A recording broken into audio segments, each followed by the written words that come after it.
Pel que fa al capítol 6, i com dia abans, es destinaran 972.800 euros a inversions i repeteix, finançades en recursos propis, sense acudir al préstec bancari. Les inversions suposen un 6,5% de les despeses total del pressupost. D'aquestes inversions, per lo que sé el seu caràcter estratègic, en destacaria dues. L'adequació del centre integral de majors en els locals del carrer del Riu, amb una dotació pressupostària de 240.000 euros, i l'eliminació de barreres arquitectòniques en la zona Prado, amb 150.000 euros. En això que estem seguint és el pla d'inversions en la via pública que van consensuar amb el veïnat dels diferents barris. Aquestes propostes, com dic, per a nosaltres són importants i estratègiques i eren un compromís que teníem adquirit en la ciutadania, sobretot el centre integral de majors. No ens hem d'oblidar dels nostres majors i necessiten tindre un lloc digne, públic i sense dubte l'augment en personal que ha fet la Conselleria de Polítiques Inclusives permetrà que aquest centre pugui ser gestionat directament per l'Ajuntament. Pel que fa a conservació de les vies públiques, parcs i jardins, eliminació de barreres arquitectòniques, edificis públics i manteniment, destacaríem les següents inversions. Arreglar la tanca del camp d'esports de la Goleta, que saben que està en un estat lamentable, en fi, el salitre de la mar no perdona, on s'han pressupostat 15.000 euros, soterrar el cablejat del solar Sòbria, 38.000 euros. Ahir ja vam explicar en comissió que bé arribem a un acord amb els propietaris o no, tenim que tindre la partida,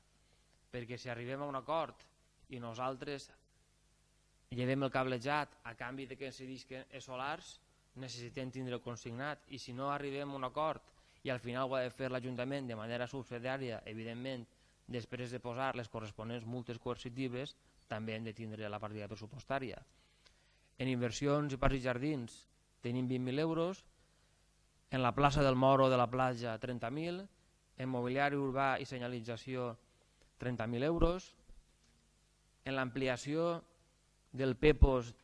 d'enguany, que saben que és la millora d'accessibilitat en el carrer Mitjagalta i Barca, l'hem suplementat en 18.100 euros, i la liquidació de l'obra, que ja s'ha començat,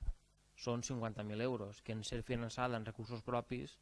tenim que tindre diners per a poder liquidar-la, ja que en tota seguretat no s'acabarà enguany. Respecte a més partides d'estes, també tenim asfaltat de diversos carrers, 30.000 euros, invernals, 10.000 euros, per a nítxols, ampliació del cementeri i restauració, 111.000 euros, inversions i equipaments en edificis municipals, 31.000, en edificis educatius, 15.000, en maquinària i utillatge, 15.000, i per a la compra d'un vehicle de serveis públics tenim 10.000 euros. Pel que fa a la seguretat ciutadana, és intenció del govern municipal de modernitzar el seu equipament, així com adquirir nous vehicles. I tenim pressupostats 12.500 euros per a equipament, així s'inclou la xarxa d'emergència Condes, els equips que faran falta, i per a vehicles policials 26.400 euros. Després tenim altres millores en inversions relacionades amb el medi ambient i camins rurals, com són la instal·lació del drenatge de neteja de l'aigua del llac de la Goleta, per a intentar que l'aigua que entre dins del llac de la Goleta estiga el més neta possible, ja que sabem que funciona com a tanque de tormenta. Inversions en camins rurals, 30.000 euros, que això serà consensuat pel regidor i el Consell Agrari quins s'han de fer.